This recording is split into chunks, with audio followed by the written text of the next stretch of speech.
북측 고위급 인사 방문 결과 관련돼서 말씀드리고, 일본이 계속되는 망언 관련된 말씀입니다. 이영권 대표가 세월호 특별법이 야당이 이기는 협상이 없다는 바로 말씀드렸습니다. 북측 고위급 인사 방문 결과 관련해서 말씀드리겠습니다. 어렵게 뚫린 작은 물줄이 절대 막아서는 안 됩니다. 인천 아시안게임 폐막식에 북측 고위급 인사가 참여함으로써 오랜만에 남북 간 고위급 만남이 이루어졌습니다. 만남의 내용에 아쉬움이 없는 것은 아니지만 만남만으로도 그 의미가 큽니다. 오랜만에 남북의 만남이었고 고위급의 만남이었기에 그 의미가 큽니다. 서로 간 덕담만이 오간 자리였지만 대화의 의지를 담은 발언들이라 의미가 없다 할 수 없습니다. 특히 고위급 회담에 대한 약속이 이루어져 다음을 기약할 수 있게 된 것은 매우 다행스럽습니다. 정부 당국은 남북 간 만들어진 오랜만의 기회를 잃어버리는 우를 범하는 일이 없어야 합니다. 먼저 정부가 꼬인 실타래를 풀겠다는 의지를 보여야 합니다. 대화보다 전제를 우선하는 게 아니라 우선 대화하고 전제는 논의해가는 방식의 기조 전환이 필요합니다. 오이사 조치를 해제할 수 있다는 의지를 표명해야 합니다. 오이사 조치는 우리가 내린 조치입니다. 그렇게 우리가 풀 수 있다는 의지를 보일 때 꼬인 남북 관계는 풀린 것입니다. 또한 지난 고위급 회담의 합의이기도 하고 북측에 계속되는 요구인 대북 전단 살포 중단을 위한 모든 조치를 강구해야 합니다. 이럴 때 고위급 인사 간 오갔던 좋은 덕담이 실질적 남북 대화로 이어질 것입니다. 또한 노파심에 말씀드립니다.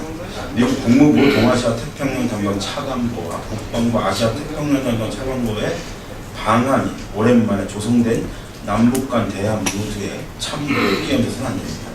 이뿐 아니라 한미 양국은 오랜만에 형성된 대화 분위기에 육자 회담의 재개를 이루어야겠습니다. 이뿐 아니라 한미 양국은 오랜만에 형성된 대화 분위기에 육자 회담의 재개가 이루어질 수 있도록 주도적 행동을 나서야 합니다. 이럴 때 북측 인사가 애국가 제창 시 기립한 행동이나 북측 선수단 입장 시 우리 측 인사가 보여준 박수가 의미 있는 행동으로 기록될 것입니다. 정부의 남북 대화를 향한 적극적 행동을 촉구합니다. 일본에 계속되는 망언 관련돼서 말씀드리겠습니다. 일본이 도를 넘고 있습니다. 아베 총리는 지난 3일 일본 중의원 질의답변 과정에서 일본이 국가적으로 성노예를 삼았다는 근거 없는 중상이 세계에서 이루어지고 있는 것도 사실이라고 주장했습니다.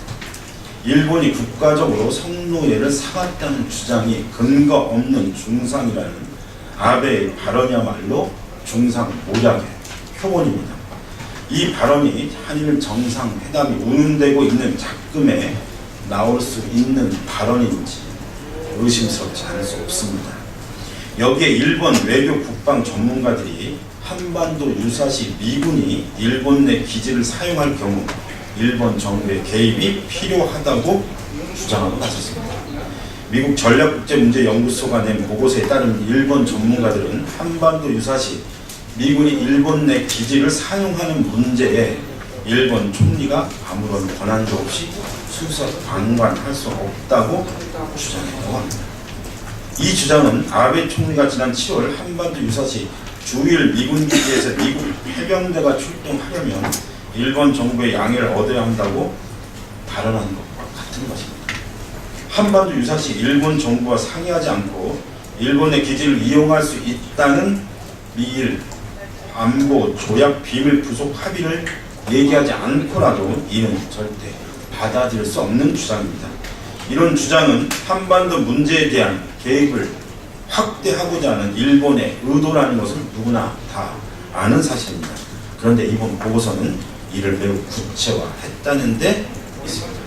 특히 이 보고서에는 지금 일본에서는 한국 때리기보다 한국 무시 또는 배제 현상이 나타날 가능성이 더 우려된다고 주장하고 미일과 함께 3자 안보 대화를 할 수 있는 최적의 대상은 호주라고까지 주장하기에 이르렀습니다. 이제 일본의 주장은 한반도 이제 일본의 주장은 유사시 한반도 개입을 구체화, 노골화하고 있습니다. 일본 군국주의 향수에 대한 망상이 도를 넘고 있습니다.